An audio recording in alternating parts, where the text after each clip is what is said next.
apakah PDIP akan mengatakan oposisi atau sebenarnya PDIP nanti tidak mengatakan posisinya, tapi tidak oposisi, tapi juga tidak di dalam. Akhirnya setelah itu Pak Benny pula yang tersingkir dari lingkaran ini kan.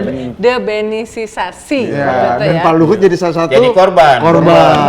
Kemudian ketemu lebih dari dua kali minimal yang saya tahu dengan Presiden SBY, bahkan datang ke Pacitan.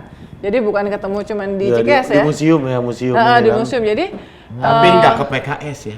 Apakah akan ada peristiwa-peristiwa susulan yang cukup mengejutkan dari Rakernas? Maksudnya misalnya PDIP Reborn. Satu.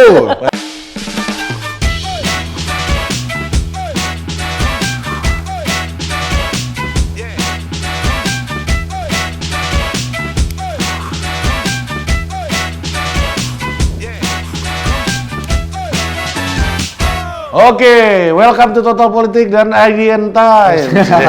Kita dalam program hari ini Occupy IDN Times. Kudeta Unilubis. Biar dia pikir dia paling berkuasa di meja ini. Karena memang di dalam situasi politik sekarang itu akan ada terjadi ambil alih mengambil alih. Ada yang berasa bahwa ini udah saya jagain semua kok, ini milik saya kok. Saya menjaga kemerdekaan ini kok. Wong di belakang kita lihat nih teman-teman nih, teman-teman newsroom ya. Wajahnya tertekan semua. Mana merdekanya? Gua nggak lihat di sini ada kemerdekaan. Yang ini juga ya. Apalagi ini nih. Coba kasih zoom dulu. Mana nunggu lama banget lagi. Keren kan? Asik juga nih kalau kita punya infrastruktur kayak gini ya. Emang infrastruktur. Iya, gimana Mbak Uni dan BHM? Ini kelihatannya ada perubahan kursi ya. Kursinya lebih dari tinggi. Biasanya ya. Kursinya lebih tinggi. Apa ini memang musim perubahan kursi kan? Tapi bagus juga pengantarnya tadi. Ini sekarang waktunya Occupy mengoccupy ini ya. Ada yang merasa bahwa menduduki. Betul, ada yang merasa bahwa ini udah gua jagain. Ini pasti tradisinya nggak mungkin nggak di luar gua atau proksi gua atau keluarga gua. Tapi kayaknya kok mungkin aja ya dalam politik itu possibility orang yang out of the blue atau orang yang kayaknya belum dianggap merupakan trah atau proksi utama itu bisa juga memimpin gitu. Politik kita kan punya track record yang nggak mungkin. Yang diomongin nggak akan terjadi, kejadian. Ya kan? Jadi apapun bisa terjadi. Saya rasa salah satu fenomena yang sekarang mungkin dampaknya terasa adalah ketika Pak Prabowo yang notabene lawannya Pak Jokowi di pemilu 2019 ternyata masuk jadi Menteri Menhan, kemudian malah didukung di pemilu 2000. Kan itu salah satu contoh fenomenal dari yang nggak kebayang mungkin jadi mungkin. Dan bahkan mungkin pertama di dunia ya. Bekas lawan politik di pertarungan Pilpres, jadi menterinya. Benar. Bukan hanya jadi menteri, kemudian dimenangkan. Jadi penggantinya. Dan terpaksa orang yang memenangkan itu harus berseberangan dengan partai dan orang yang dicalonkan oleh partainya itu. Itu adalah contoh paling nyata. Nah, kira-kira Mbak PAM, apa langkahnya PDI Perjuangan untuk merespon ini? Langsung. Menang-menang tadi diomongin 30 menit aja. Mungkin kita dari Pak Jokowi dulu. Dari Pak Jokowi, sisi Pak Jokowi dulu. Tadi itu gua agak ngomong udah 3 minggu gua nggak muncul di Total Politik ya. Kalau kata Satpam IDN ini dikuasai 02. Kalau Pak Uni nggak datang kan. Nah ini dari sisi Pak Jokowi ya, melihat merespon berbagai macam situasi hari ini kira-kira mungkin nggak sih ada perubahan kabinet di akhir masa pemerintahan Pak Jokowi ini? Penting. Apalagi monumennya adalah ketika Bang Komarudin Watubun udah menyatakan bahwa Pak Jokowi dan Mas Gibran sudah tidak PDI Perjuangan lagi. Meskipun kita belum lihat nih Sekjen ataupun Ketua Umum mengumumkan atau hitam di atas putih pemecatannya udah nggak ada. Tapi ini Komar itu udah paten itu. Itu udah mata, telinga, Ketua dan Dewan Kehormatan. Iya, Dewan Kehormatan PDI. Mata dan telinga sudah tidak dianggap sebagai bagian PDIP, tapi kan tidak ada kata diberhentikan atau dipecat. Sudah masa lalu. Ya, tapi itu masih ngambang juga. Ngambang, Kalau kata Mr. Q udah clear ini. Sebetulnya ini salah satu peristiwa yang sebetulnya udah clear, tapi kan kartu anggotanya belum dicabut atau dikembalikan, sebuah proses yang biasanya ditempuh secara resmi ya dalam dalam sebuah tata krama berorganisasi ya, pasti ada caranya. Seperti ketika Marwara Sirait mengembalikan kartu. Nah, jadi atau ini Bobby ya. Bobby udah. Nah, jadi ini ada yang resminya itu belum kita lihat. Nah, jadi sebetulnya selama itu belum resmi, kalau menurut saya ya belum bisa dikatakan bahwa Pak Jokowi dan Gibran itu diberhentikan atau berhenti. Masih ngayun tuh ya. Masih ngayun dan ini sih menarik ya, karena mau rakernas ya? Wah. Mau rakernas. Jangan-jangan kalau tadi kita bahas, Mbak, kamu yang kan tidak pertanyaannya mungkin, soal sampai kapan misalnya apakah akan ada reshuffle? Nah, reshuffle yang paling mungkin adalah reshuffle yang berkaitan dengan Menteri PDIP atau proksi PDIP. Kita pernah bahas itu kira-kira 8 sampai 9 orang. Karena masih dianggap bahwa Pak Jokowi masih PDIP. Sehingga nggak ada alasan sebenarnya, meskipun berbeda pilihan di Pilpres, nggak ada alasan untuk PDIP mundur karena presidennya masih PDI. Tapi kan dengan keputusan Pak Komar kalau yang proksi sih mungkin enggak ya, tapi yang benar-benar keanggotaan kader. Tapi ini juga sangat bergantung. Yang proksi kan misalnya Pak Arifin Tasrif, Menteri SDM, Menteri Keuangan, Bu Retno. Yang datang ulang tahun kemarin lah ya. Yang datang ulang tahun kemarin, benar. Datang halal bihalal. Nah, disebut-sebut sebagai Pak proksi. Rosan aja datang ke halal bihalal. Kan bukan menteri. Nah, jadi kita akan ngeliat bagaimana sikap PDIP, sikap yang akan disampaikan Bu Mega di Rakernas. Di situ mungkin ada sebuah persepsi sebuah perpisahan. Persepsi apakah seberapa akan ada statement yang kemudian quote unquote memaksa atau membuat apakah itu PDIP menarik menterinya atau Pak Jokowi mereshuffle. Tapi kan reshuffle juga menurut saya sih buat apa? Karena kan udah tinggal berapa bulan lagi sebelum 20 Oktober ya. 5 bulan, Mbak, lumayan lagi. Ya. Dulu aja Bang Rizal Ramli jadi Menteri Keuangan cuma 1,5 bulan, Paten dia namanya ada di. Nah, makanya jadi sebetulnya ada fotonya di lobi di lapangan. Ya, artinya kan cuma menjalankan. Si Manjuntak pernah jadi jaksa agung 2 minggu. Iya, itu ada fotonya di Gedung Bundar, Mas. Mungkin. Jadi kalau saya ngeliatnya 5 bulan buat apa ya, karena ya udah jalan aja. Kecuali itu tadi ada sebuah statement keputusan di Rakernas PDIP yang kemudian itu yang mendorong apakah dari pihak PDIP-nya atau dari pihak Presiden Jokowi. Karena kan kalau kita ngelihat ke belakang kata-kata yang mengkhianati apa segala macam itu yang kemudian memicu pengambilan atau dukungan kepada capres yang berbeda dari itu. Jadi seringkali kata-kata untuk kemudian memihak untuk mendukung calon presidennya Pak Prabowo. Jadi read between the lines-nya itu kelihatan. Jadi sebuah kata-kata itu bisa powerful untuk mendorong pengambilan keputusan gitu. Nih aku bacain satu berita aja dari medcom.id ya. Ketua Bidang Kehormatan DPP PDIP Komarudin Watubul menegaskan Presiden Jokowi bukan lagi kader partai berlogo kepala banteng moncong putih. Langkah Jokowi dianggap sudah berbeda dengan PDIP. Orang sudah di sebelah sana, bagaimana mau dibilang bagian masih dari PD Perjuangan, yang benar aja kau. Gitu.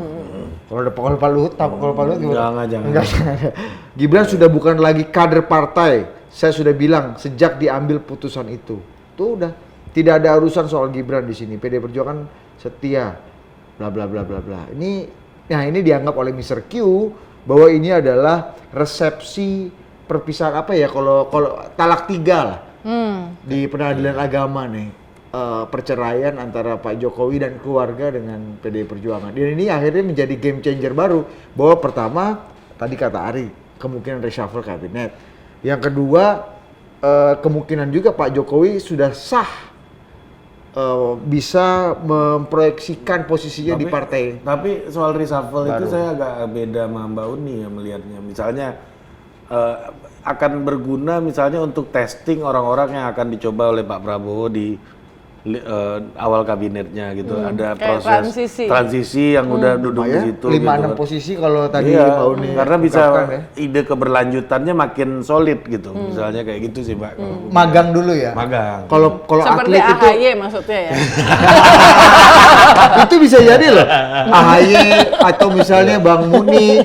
Ya Bang Muni kan itu kan masuk Muni juga ini setahun siapa? belakang. Pak Menkominfo ya. Oh iya, El Munces. El Munces, Menkominfo. Beliau punya akun Instagram baru, lu lihat nggak? El Munces. El Munces ada gitu. Walaupun saya mesti ingetin juga ya, ini kita sistem presidensial bukan sistem parlementer.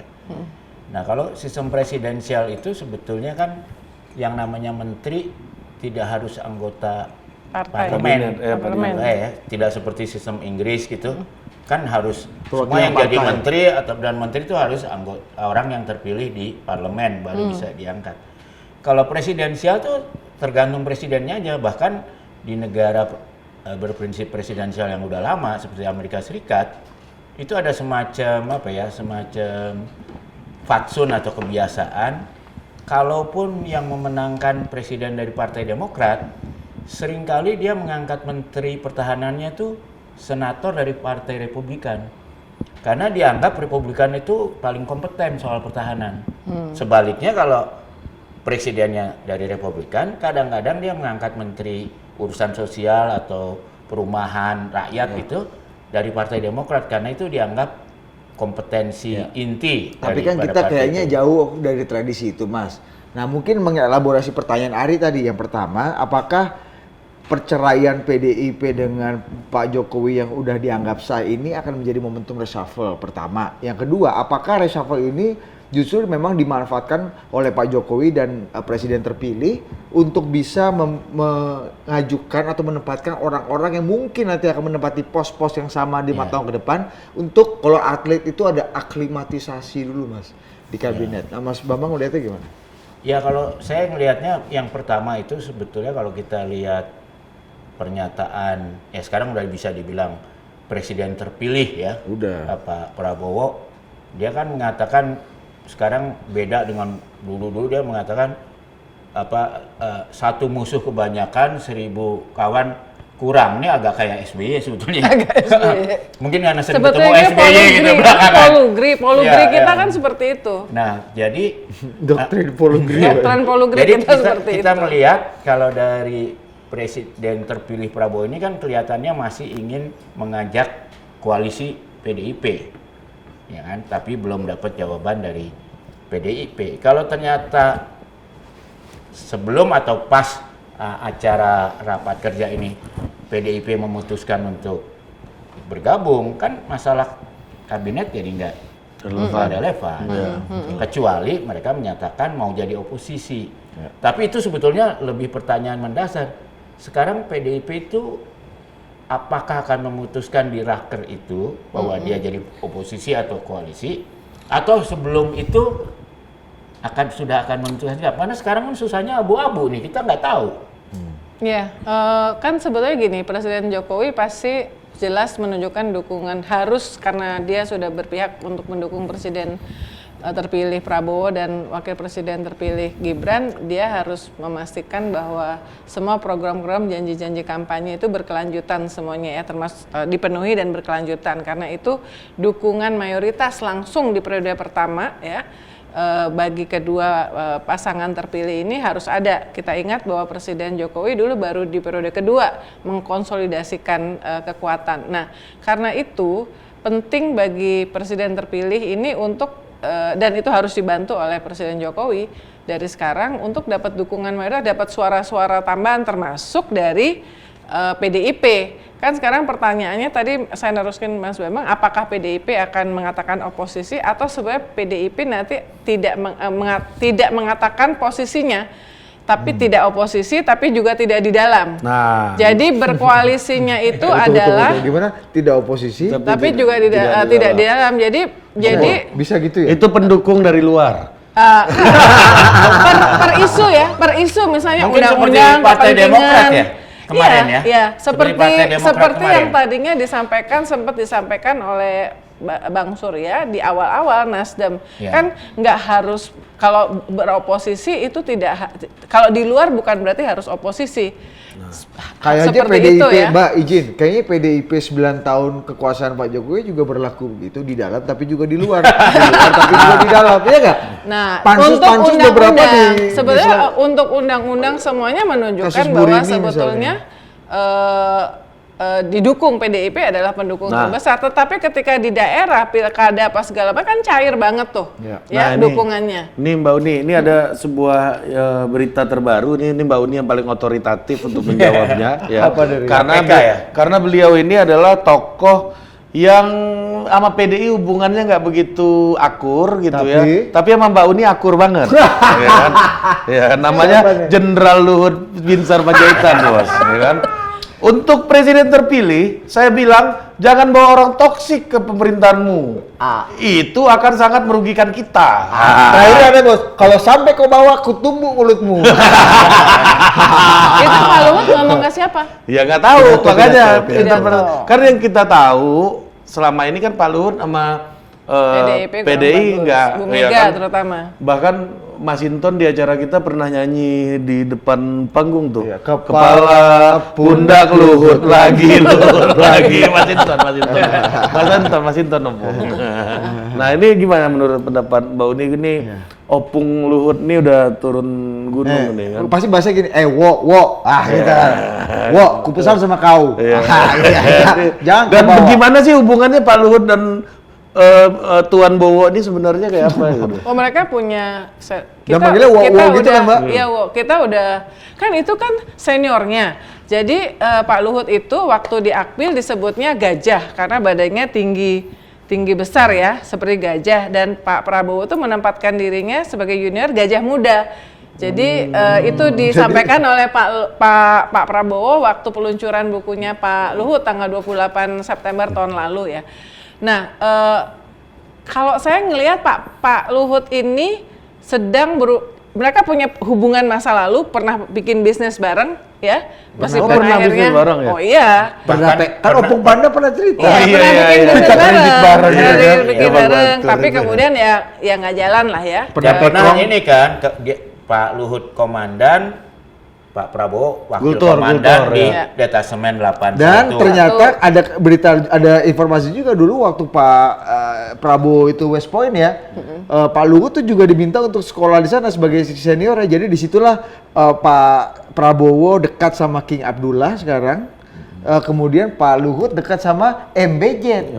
Sama-sama litingan di West Point. Waktu ulang tahunnya Pak Luhut dan peluncuran buku itu jelas mengatakan dia tidak diwawancara di buku itu, tapi dia datang dan pidato mengatakan bahwa Pak Luhut itu adalah salah satu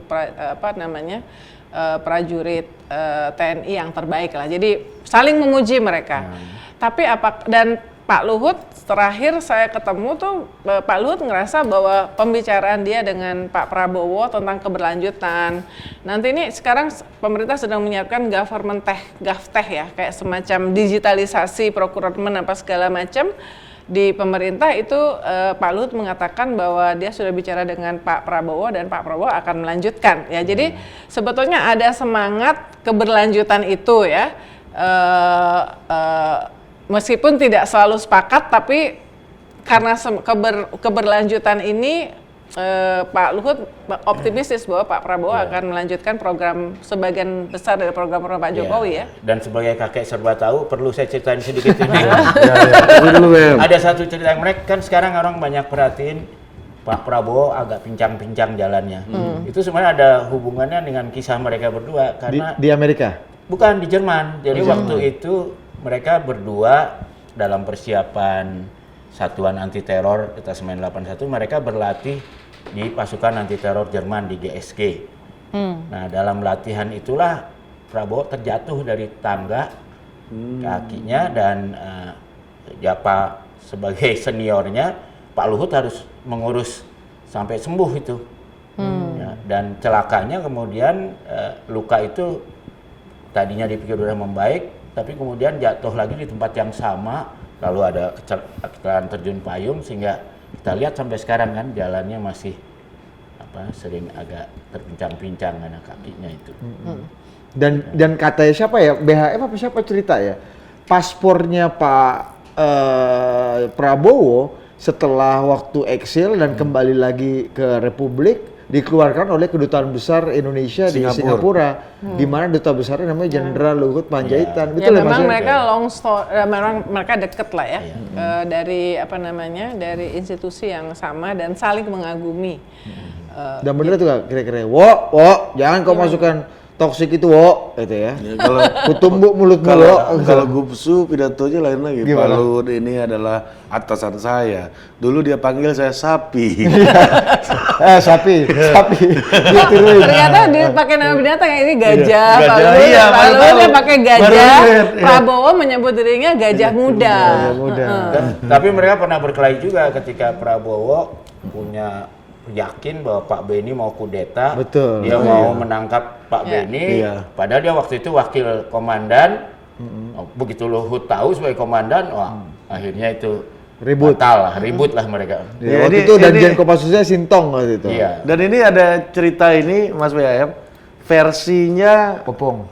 Bukan Pak Jusufan Andi, tapi belum naik di Total Politik kontennya. Nah itu menarik tuh cerita itu tuh. Dan ini kata Pak Yusuf, ini Beni udah gua kasih tahu, lu bawa ini Prince of Wales, lu mau lawan, gila lu katanya. Akhirnya tersingkir Pak Beni. Memang waktu itu Pak Bowo dari Detasemen Kopassus, kemudian kan ditransfer ke Kostrad kan Mas, quote unquote dibuang lah dari habitatnya. Akhirnya setelah itu Pak Beni pula yang tersingkir dari lingkaran ini kan. Debenisisasi.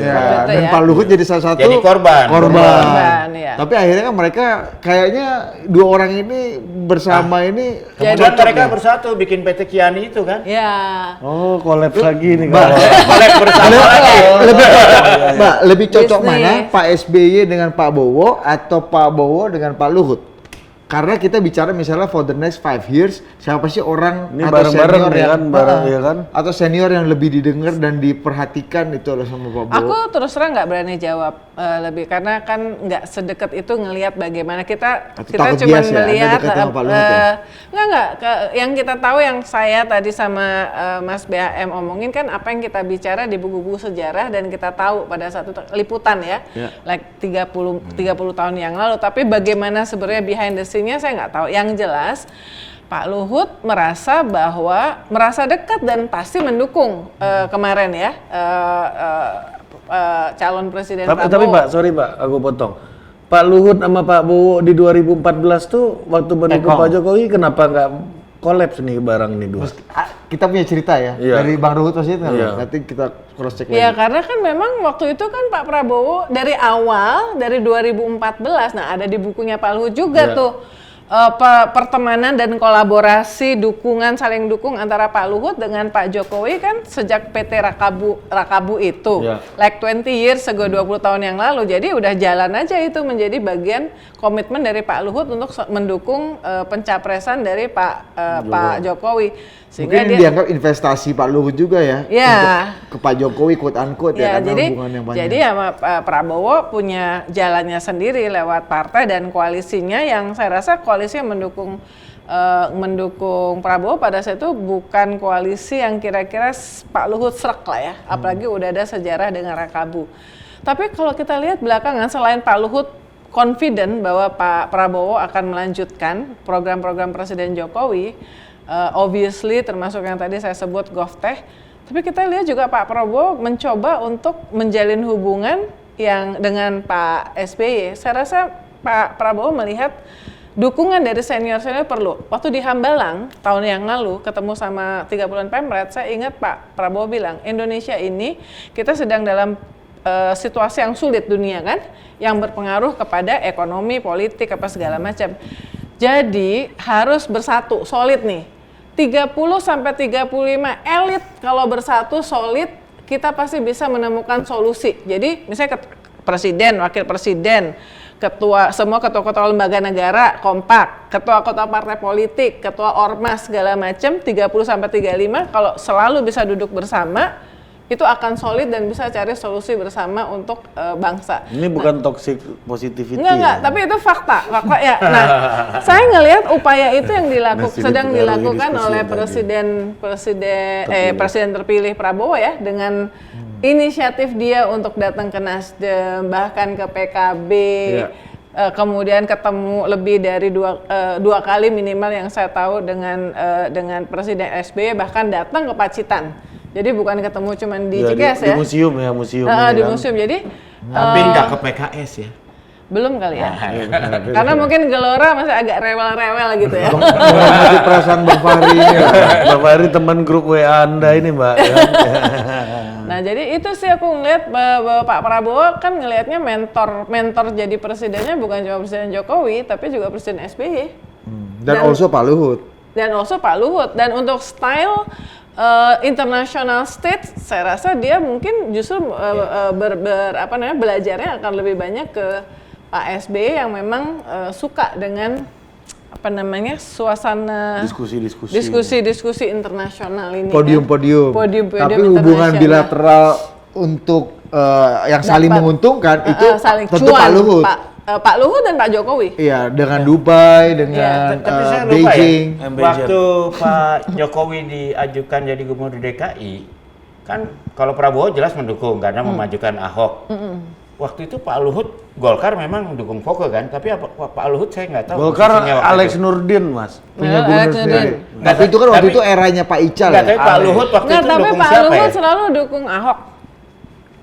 Dukung Ahok. Dan apalagi menurutku perjalanan Pak Luhut dengan Pak Jokowi, waktu itu kan Pak Luhut juga mungkin tidak quote-unquote sentral amat juga di Golkar kan, Mas. Oh iya, Pak Ahok waktu itu sebagai Golkar ya? Enggak, sebagai udah Gerindra. Tapi Pak Luhut itu kan kayak punya posisi istimewa di Golkar lah. Betul. Dia bisa mendukung yang lain, termasuk mendukung Pak Jokowi dong. Tim Bravo ya, tim Bravo. Golkar kan nggak mendukung Pak Jokowi. 2014 kan Pak Prabowo didukung sama Pak Ical kan, dan Golkar waktu itu kan. Iya, nah, makanya. Pak Luhut ada di sana. Tapi ini ada cerita lucu dari Bang Ruhut Sitompul. Salah satu kawan dekatnya Jenderal Luhut juga, dia bilang, waktu itu Pak Prabowo tuh merasa juga kaget kenapa Pak Luhut itu mendukung Pak Jokowi, orang yang quote-unquote baru dia kenal lah gitu. Dibanding Pak Prabowo. Dibanding Pak Prabowo sudah panjang sekali perjalanannya. Waktu itu Pak Prabowo sempat agak marah sama Pak Luhut. Bang, abang kok tega banget sama aku? Kurang lebih gitulah kalimatnya. Abang kok malah dukung orang ini gitu, dibanding dukung aku. Jawaban Pak Luhut, kata Bang Ruhut, "Wo, coba kau lihat dulu dirimu. Emang kau pernah minta sama aku? Kau pernah nggak bilang sama aku, Bang, bantu aku? Kalau kau bilang begitu, aku bantu kau." Gitu lah bahasanya Bang Ruhut. Itu sesudah jadi. Sesudah jadi. Bukan. Pas lagi kandidasi. Oh, jadi ketika 2014. pas kandidasi 2014 jalan Pak Luhut ada di sisinya Pak Jokowi. Pak Prabowo baru agak senewan. Lu kenapa di situ? Nah, tapi, pas 2000 kan dibilang gitu tuh. Kau nih harusnya ngomong sama aku. Kalau kau minta sama aku baik-baik, aku dukung kau. Kau masa meragukan aku, kurang lebih begitu. Menjelang 2019 Pak Jokowi mau masuk periode kedua, Pak Luhut udah jadi menterinya Pak Jokowi, Pak Prabowo maju lagi kan, datang pula katanya Bang Ruhut, Pak Prabowo ke Pak Luhut, "Bang, sekarang aku mau maju lagi, jauh-jauh hari nih, abang dukung aku lah." "Kau gila ya, Wo, aku nih menterinya Jokowi, ini mau running 2 kali," katanya. Nah akhirnya, emang itu boleh ceritain, Dut? Harusnya boleh lah ya. Dan kata Bang Ruhut menjelang 2024 ini, makanya kita lihat tuh Pak Luhut itu bagaimana full speednya gitu dukung Pak Prabowo di kandidasi 2024 kali ini gitu. Itu yang dia tunjukkan lah. Kalau saya malah punya pengalaman dengan 2 orang ini setelah Prabowo kalah dan ngamuk-ngamuk kan 2014, hubungan tegang. Lalu kebetulan saya ada janji di rumahnya Pak Luhut di daerah mana tuh rumahnya? Mangga Kuningan. Kuningan ya. Nah rupanya pas saya datang, saya agak datang lebih awal. Itu kapan tuh? 2000 berapa? 2014. Sesudah pemilihan. Datang rupanya saya disuruh tunggu ruang tamu karena ada tamu semuanya. Begitu keluar ternyata Prabowo. Keluar dan tampangnya cerah gitu kan. Nah, udah. Meskipun habis kalah Pilpres. Iya, terus saya masuk. Wah, lihat-lihat, Pak Luhut juga cerah warnanya. Wah, udah beres. Abang yang beres itu. Udah deal transaksi. Jadi udah damai. Jadi Prabowo nggak marah lagi, udah terima. Ini 2014. 2014. Udah Jadi ada- itu menunjukkan hubungan mereka tuh apa? Panas dingin Iya, sementara aja. Udah ada obat pelipur laranya lah dari Pak Luhut itu ya jadi- untuk Pak Bowo. Konflik resolutionnya udah terlatih gitu loh ya Mas ya. Kalau sebenarnya di tentara tuh ada masa di mana istilah mereka tuh selamatkan diri masing-masing, SDM. Tapi begitu punya musuh bersama, gabung lagi. Ketika nggak punya musuh, mereka bersaing. Jadi saya tuh ada pengalaman sama Pak Prabowo lagi makan ya sama Budi tuh. Budi yang nanya tuh. Pak Prabowo ya. Iya Pak Luhut gimana Pak Luhut? Ini Pak Luhut dulu di Akmil gimana? Kata Budi kan, apa sih lu nanya Pak Luhut terus lu? Gua udah hopeng sekarang katanya. Lu gak ada problem gua. Udah nggak ada problem gua malah. Oh, dia menangkap ada upaya-upaya pertanyaan ini memecah belah. Iya, macam Biasa dong ada Mbak Uni ini ya. Harus ada sikit-sikit adu domba ini Nah, kan. terus dia bilang gini, itulah kata Budi, iya kan Bapak sama Pak Luhut itu baik. Cuma kan dia orang Sumatera Utara, orang Batak, jadi agak tegas gitu. Kata Pak Ngomongnya Prabowo. apa adanya gitu. Kan Bapak juga Bataknya Jawa, kata Budi kan, Banyumas katanya kan. Sama-sama Batak. Ngomongnya tegas, ya makanya kita kalah sama orang Solo. Maka kita di Haralan sendiri, kita harus belajar dari orang Solo. Gak ada yang nulis kan? Gak ada yang nulis katanya kan? Gak ada yang nulis Gak ada tuh. yang nulis tapi sekarang lu ceritain ya. Nah, Tapi gua nggak ceritain gara-gara di pidato dibacain sama Pak Bowo kayak gitu. Oh, Oh, berarti udah boleh diceritain. Tapi ini Gitu. yang mereka mau katakan sebetulnya kami sudah makan siang. bukan hanya- Dan bisa ledek-ledekan. Bukan gitu. hanya makan siang, udah jadi cover bukunya Prabowo gitu. Anak gua lihat di Gramedia, ada ayah. Ada Ri. Buku apaan? Kalau nggak beli? Kan dikasih jatah ada, ngapain beli gitu. Belum dikirim ya? Oh iya benar ya. Dasarnya. Jadi luar Nggak biasa jelas ya, juga. hebat. Nggak jelas ini, juga kalian. ini, Dasar ini juga ada nih. duet yang akan juga smooth transition dari aset istana di era Presiden Jokowi menjadi aset istana di era Inilah. Prabowo Subianto. Ini Lu tahu nggak? bagian dari Lu itu mengakibatkan begini nih. Jadi ini bagian dari program kesinambungan Nah, iya. Jadi kalau ada yang berkelanjutan, ini juga berkelanjutan. Nggak, ini masalah positivity Nggak, ya. Ini gue kasih disclaimer. Ya. Cover buku itu pun bukan cover, tapi di bagian belakang. Cover belakang. Satu. Ya, cover Back itu. cover. Itu satu, Ya. back cover. Yang kedua, itu kenapa jadi cover? Karena kita gua sama Ari, Pak Prabowo ikut tawa, wah gitu. Wah, luar Jadi biasa. kalau lagi merenggut, nggak dimasukin juga Iya. itu cover. Jadi ini Tapi apa ada yang lagi merenggut? Itu kan pertanyaannya. Pasti banyak lah. Dan melihat kejadian itu ada yang merenggut pasti. Mediamu apa? Kamu percaya suara ke situ? Ini perlu kita sampaikan karena saya sama Uni kalau ketemu orang-orang, wah kamu total politik nih sama pendukung 02. 02. Ya. Udahlah Mas. Kalau sekarang ini kita dituduh orang kayak gitu nikmati aja. Tapi Uang gue yang tuh- menang kok. Tapi gue tuh di kolom komen macam-macam ya. Kadang dituding 02, kadang dituding 03, kadang dituding 01. Berarti udah bener. Benar. Mbak, masalahnya sekarang ya, mengundang 0103 ini orang yang ini nih kan Sabar. bukan orang kalah. Orang Kurang yang belum suara. menang. Iya. Kurang Belum suara menang, kata belum Bu Mega, menang. kurang Iya. suara. Tim-tim yang belum menang ini lebih menjaga diri kayaknya gitu loh. Itu aja. Tapi pernah diundang nggak? Oh, Undang, misalnya sering. Opung Panda, tunggu dulu kau. Iya. Kau nggak lihat dulu perasaanku, aku kalah. Gitu. Kita harus tenggang rasa Oke, gitu. tuh. Gitu. Nanti kapan Opung siap, Opung Iya. udah itu Oh, nanti. belum move on ya. Pijat-pijat dulu. Nanti kan, aku sediakan Opung, kan. dulu wine. Aku nggak mau, aku mau whisky. Oke. Padahal menurut dia tuh justru yang pemirsanya paling banyak ketika sama Anies kan? Iya, Iya, 5,4 Anies. juta. Kita 3 kali loh bikin acara Desak Anies, kali bikin gaplok Ganjar apa-apa ya? Iya. Gaplok. Bukan ada. Diskusi bersama kawan. Tabrak ya. Tabrak kan Prof. Profesor Tabrak Mahfud. Yang Profesor. Ganjar apa namanya? Tackling Ganjar. Bikin loh acara yang super gede. Jadi maksud gua Pak Prabowo malah kita cuma sekali ya. Sekali. Bikin forum acara sama Pak Prabowo sekali sama Mas Gibran. Nah. Jadi Jadi- maksudku sama Caimin bersama Maudi Lubis. Jadi Iya. maksud gua santai aja kawan. Iya nggak? Ya nggak apa-apa sih. Gua apalagi- udah nggak peduli gua sama omongan netizen. Mbak, mah, bodo menurutku amat. ya dari tadi kita kan Yang bicara penting nih jalan terus ini total politik itu aja dong. Enggak, Mbak, kan tadi kita bicara kemerdekaan pers ya. Kemerdekaan pers ya. Yang paling bahaya ini sebenarnya doxing di kolom komentar. Masa kita udah capek-capek bikin channel, kita mau beropini, berpendapat, mau agak lean ke kanan, ke kiri, masih diatur-atur. Ini gimana cerita gitu kan? Makanya. Kalau nggak setuju tapi kembali argumennya, sekarang, ajar kembali aja. ke rapat kerja dong. Iya, sekarang. kembali ke laptop. Kembali laptop. Oke, kita 5 menit terakhir. Rakernas, kita kembali ke Rakernas. Apakah kan tadi politik itu tidak bisa ditebak? Apakah akan ada peristiwa-peristiwa susulan Iya. yang cukup mengejutkan dari Rakernas? Maksud lu misalnya PDIP Reborn? Satu, Mantap juga tuh nama udah kayak warkop ya. udah ada Kayak satu, Warkop Reborn. ada resepsi perceraian antara PDI dan Jokowi.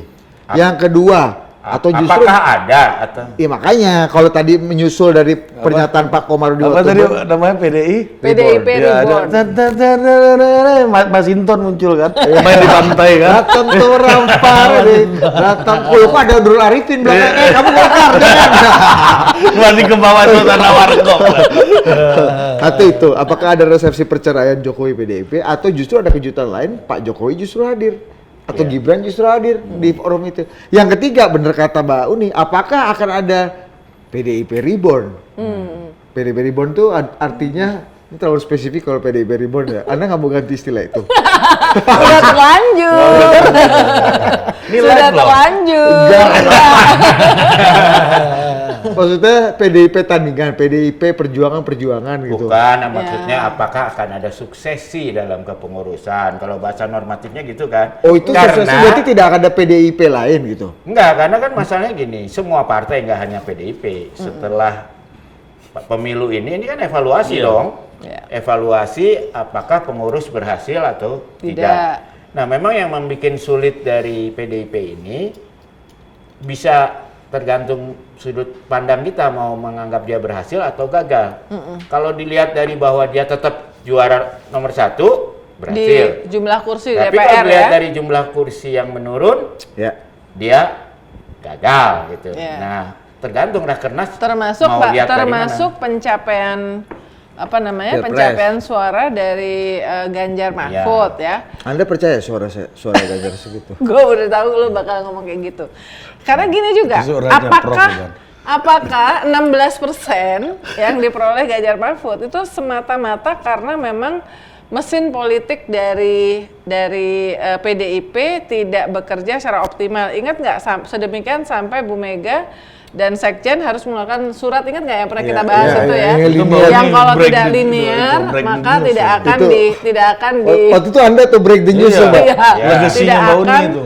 tidak akan dilantik gitu kan waktu itu. Nah, ini saya menganggap ada alasan lain juga yang harus diperhitungkan untuk tidak menganggap ini semata-mata karena kegagalan PDIP. Kita tahu bahwa upaya untuk mendukung pencalonan Pak Prabowo dan Gibran juga luar biasa kan, makanya kemudian sampai ada gugatan ke MK dan segala macam. Jadi memang ada sebuah dimanapun ada sebuah keuntungan bagi petahana, tidak hanya di Indonesia, pasti ada insentif untuk incumbent. Nah, apakah itu kemudian dengan jelas situasi seperti itu kemudian masih bisa dianggap bahwa berhasil atau tidak berhasil Nah, atau tidak berhasil karena ada faktor eksternal kan. Iya. Mbak, tapi gini logik saja. Mas Ganjar dapat 16%. Suara PDI berapa nih? 17? 17-an persen. Oke, dari suara partai Turun lebih turun 19. satu. Kalau we compare dengan PDI di Pilpres dari sejak 2004, BHM udah ulas nih. 2004 6%, Bu Mega, PDI-nya 14%. Iya. Ya kan, sekitar gitu 17%, 15%.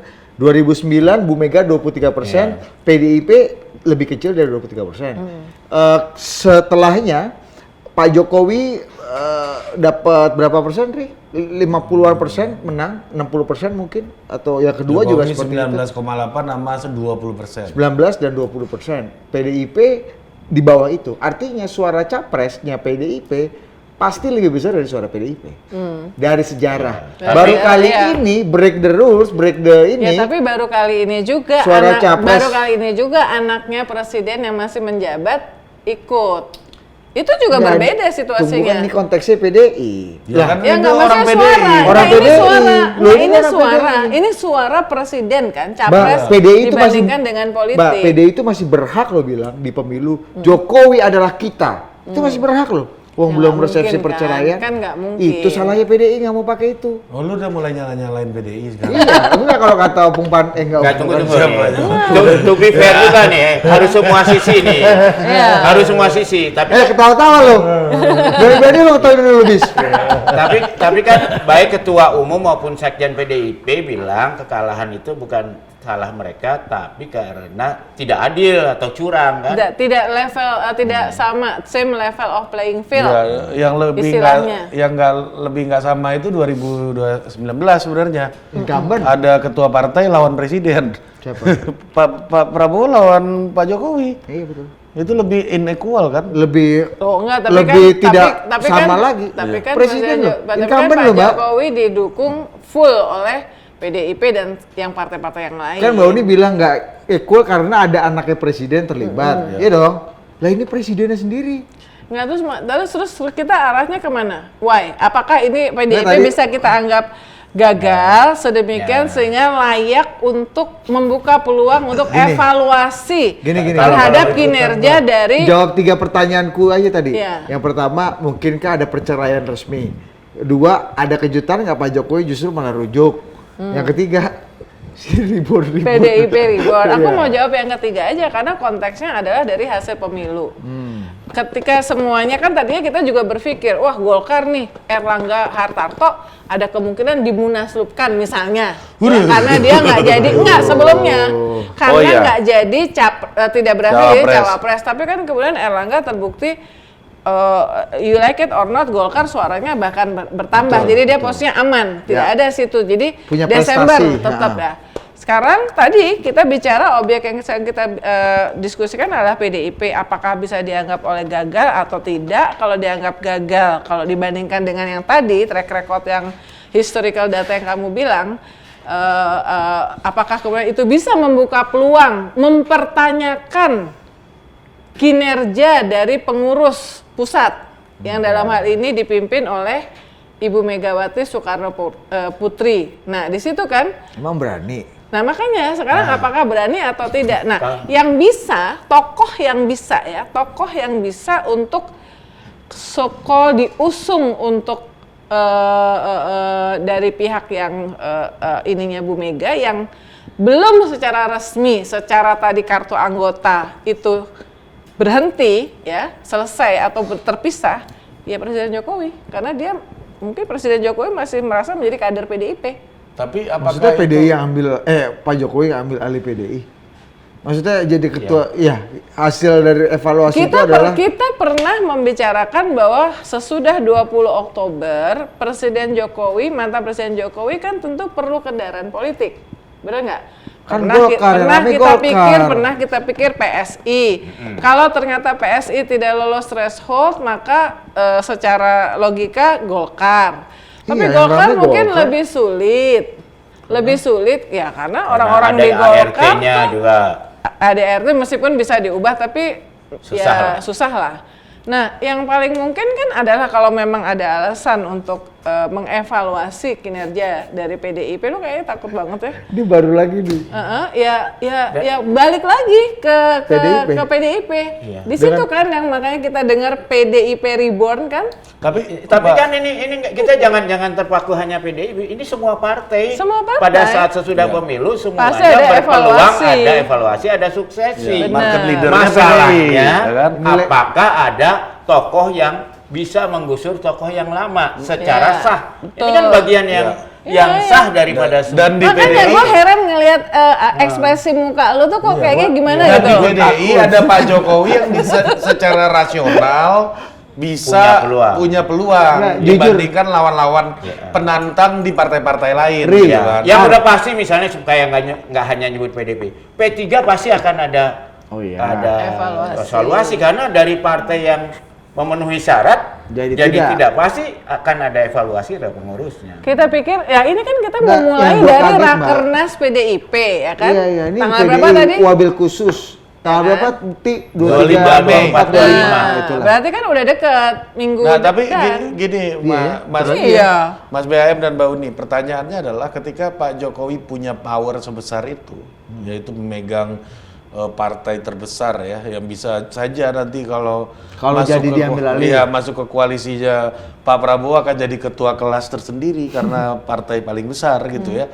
Ini akan menguntungkan nggak sih buat Pak Prabowo-nya sendiri? Atau Pak Prabowo nggak suka nih karena potensi matahari Jadi kembar kuat. akan menjadi Iya. lebih. Ya. Lebih mungkin. Terus yang kedua, tolong dijawab juga. Ini gue baru denger gue. Apa? PDIP mau diokupai sama Pak Jokowi. Karena sebelumnya selama ini Golkar isunya. Golkar. Bahkan orang-orang seperti Mr. Q, Mr. Q Ya kita ngomong kan nggak ya? nggak tahu. Tadi kita Ngomong ya? mulai dengan hipotesa Ketum bahwa Projo. apapun mungkin Semua dalam partai. politik. Enggak, kita mulai dengan apa saja mungkin Ya. dalam politik. Nggak, Jadi apa yang disampaikan secara luas apa segala Nggak, macam gini. itu belum tentu menunjukkan itikat yang Inilah kalau sebenarnya. terlalu melihat fakta-fakta terus ini Lu ya gua seperti jadinya Rifana lu. kering banget imajinasi lu. Iya. Ini politik tuh ruang imajinasi Iya. ya, Mbak. ya. Gue harus ada rule of the game seperti Rifana Oh, Pratiwi. ya, Kalau udah. lihat apa yang depan mata, ya Mbak ya. Aku berkaca sama Rifana aja. Ya, beliau itu Oh, nggak adalah kenal sama Rifana kau. bunga Jadi rafflesia. everything can happen ya. Oke loh. Aku pernah bilang di program kita, kayaknya susah untuk Pak Jokowi mencoba untuk mengambil alih kepemimpinan di PDIP selama Ibu Mega masih ada. Saya pernah ngomong kayak gitu, bisa dilihat rekamannya ya. Banyak. Iya Iya kan? ada. Baru Iya kan, ngomong. memang seperti itu. Dan kamu membenarkan, iya benar ya. Nah, Kalau selama tapi Bu Mega masih waktu ada. itu kan belum ada fakta objektif hasil pemilu yang kayak begini. Betul, Yang bisa betul. saja ada satu dua kelompok orang yang akan menjadikan ini sebagai Iya. basis untuk melakukan evaluasi. Minimal kan, gitu kan. mempertanyakan dong. Gue Kayak ingat. di DPR misalnya hak apa namanya Hak interpelasi. angket. Bertanya aja. Ya, dan ini bukan hal yang pertama. Saya kira juga ini pernah dialami PDIP di bawah Ibu Mega setelah pemilu 2004. beliau kalah kan? Ah. Kalah kan? Tapi kan gagal yang mau mensuksesinya. Kita lihat pada keluar semua kan ada Laksamana Soekardi, ada Roy, ada Eros Jarot. Your friend ya. Ya, jadi itu tapi upaya itu kan ada, gagal. Pernah ada. Nah, terjadi sudah pernah. Nah, kenapa kita bersimpan? Karena sudah terbukti Ibu Mega berapa kali mengalami ini, dia Menang. tetap. Betul. Kalau kata Opung Cuma Panda gini. sekarang memang selama ini Lawannya. belum pernah punya lawan yang mantan presiden. Iya, kalau kata Opung Panda, semua yang mau coba lawan Mega, dia tewas. Tewas tuh maksudnya nggak berhasil. Ya, memang kalau lihat ke belakang. Kalau di betul. Golkar berhasil terus semua, bikin Nasdem berhasil, bikin Gerindra berhasil, bikin Hanura sampai 2019 berhasil. Ya. Kan ada keberhasilan. Ini kan fakta politiknya Ya, nggak. jangan lupa Gerindra itu juga pecahan dari Golkar. That's why berhasil kan. Nah, Hanura juga. pertanyaannya yang pertama, Nasdem juga. gue ingat Mbak Uni ngomong kayak gitu nggak Mbak? Pas momentum apa? Pas kita dengar atau kita menganalisa pidatonya Pak Guntur Soekarno Putra, kakaknya Bu Ya, Mega, bahwa pimpinan di PDIP nggak harus Tulisan, keluar dinasti. Tulisan ya. Ya, tulisan di Itu ingat Kompas. Mbak Uni dan BHM ngomong seperti itu. Tidak ya. harus itu. Nah, artinya Emang dia berani dari masalahnya? orang dekatnya Ibu Mega itu sudah membuka open mind, ya, melihat kenyataan open mind, ya. Ya artinya ya mungkin aja kenapa Iya. enggak. Cuma Oh, tadi yang iya. bahkan kalau ngelihat 5 bulan ke depan ya dari semua yang kita tahu. Sorry ya, lu emang nggak cocok ya pakai kursi yang model kayak begini ya. Barestul nih. Ini ya ini kita bicara Presiden Jokowi ini belum presiden yang lemdak loh. Iya. So Rakernas besok minggu depan itu adalah Rakernas yang dilakukan pada saat posisi Presiden Jokowi masih super strong. Dan baru euforia kemenangan ya. Iya, jadi ya itu mungkin membuat ada pihak-pihak yang ngerasa wah kalau misalnya memang kita mempertanyakan kenapa dan segala macam ya kenapa enggak, apalagi sudah ada pengalaman sebelumnya. iya. gitu. Mekanismenya gini Mas, mekanismenya apakah harus melalui kongres, which is kongres PDIP itu tahun depan, bukan tahun ini, Januari kali ya atau apa? Atau untuk lebih simpelnya ya cabut bikin partai baru seperti Roy Janis, Pak Laks, Iya. gitu-gitu. Ya, atau ini Kalau mau tarung ya tarungnya ketika tahun depan, Pak. Kalau dalam Partai kongres baru ya. nggak simpel dong. ya walaupun Nggak, kan selalu kongres, ada. Bos. Kan harus tahun depan di mana Presiden Jokowi tidak lagi jadi presiden. Kalau konvensional memang melalui Munas tahun depan. Tetapi kalau Kongres. sebagian mayoritas peserta kongres merasa perlu lebih cepat, mereka selalu bisa ada usulan Munaslup juga. Bener-bener. Ini apa yang nggak mungkin? Nah, ini jalan yang sah kan? Betul, Jalan betul. yang sah dan konstitusional. Kan bukan. bukan berarti kita di sini pengen lihat Enggak. baju saya Itu kebetulan kan merah. lebih ke baret Kopassus kan. Karena separah-parahnya Occupy partai, di sini nggak mungkin tusuk menusuk keris atau tembak menembak senjata kan? Iya. Pasti harus lewat mekanisme demokratis atau Iya. demokrasi kembang plastik lah istilahnya. Tapi kenapa kok gue tadi ngomong ini istilah PDIP Reborn ya, YTTA yang tahu-tahu aja bukan YKKA, yang Korea aja. Udahlah daripada bahaya kebongkar. tapi Udah. nggak ini Ya, informasi coba warna lo- kopi aja. Coba lo simpulin dulu. Nggak ada kesimpulan. Ya, klarifikasi apa? Apa klarifikasi apa? Konten ini tidak mengandung unsur provokasi atau apa lalu. Kita berharap semuanya Ini udah- oke-oke aja. Ya, oke. Jadi enggak, kita juga harus bicara. Anda jangan dianggap Anda memprovokasi kader-kader PDI untuk melawan Bu Mega loh, Mbak. Jangan sampai loh. Enggak. Enggak. Saya menghormati Bu Mega sebagai tokoh yang sangat konsisten dan terhadap konstitusi. Iya, Betul. sangat konstitusional. Iya, sangat konstitusional. Iya. Dan penjaga konstitusi beliau. Menjaga konstitusi. Oke, sampai jumpa lagi minggu depan dah. Adios.